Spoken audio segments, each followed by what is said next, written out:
Some of the top choirs have even more pressure on the boys.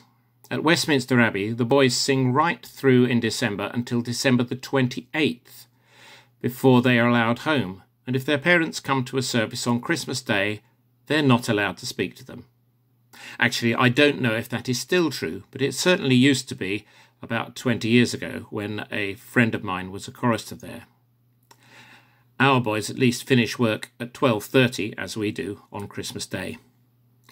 The ultimate pressure, though, is for a boy chorister at King's College, Cambridge. You probably know this story, but it's worth hearing if you haven't.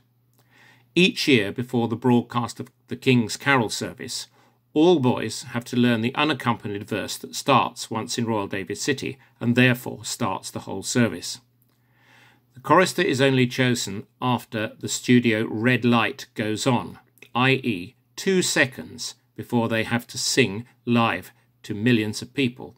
The note is even given before the chorister knows which one is going to be singing. We get through a lot of music every week.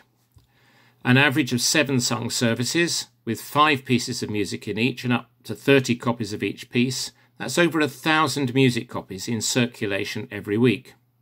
There's 1,286 sets of music in the choir library. The organ scholar is in charge of that and has to be very organised. Organ scholars over the years have approached this with varying degrees of enthusiasm, though I have to say Mr. Edward Turner was extremely good at it. Of course, one of the things we have to sing in most services is psalms. You may know that there's 150 of these, but you may not know that the church has a strict rota of selection of psalms for each morning and evening service of each day of the month.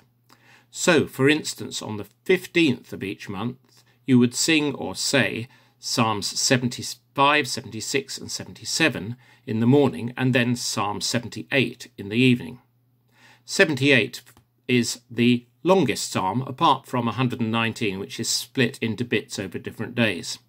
So we always know we're in for a longish service on the 15th evening of the month, as the psalm alone will take about 16 minutes to sing.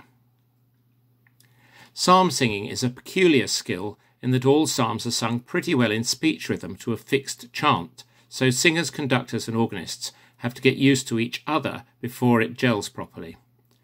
When a group that does not sing regularly together sings the psalms, it always takes a while to settle down.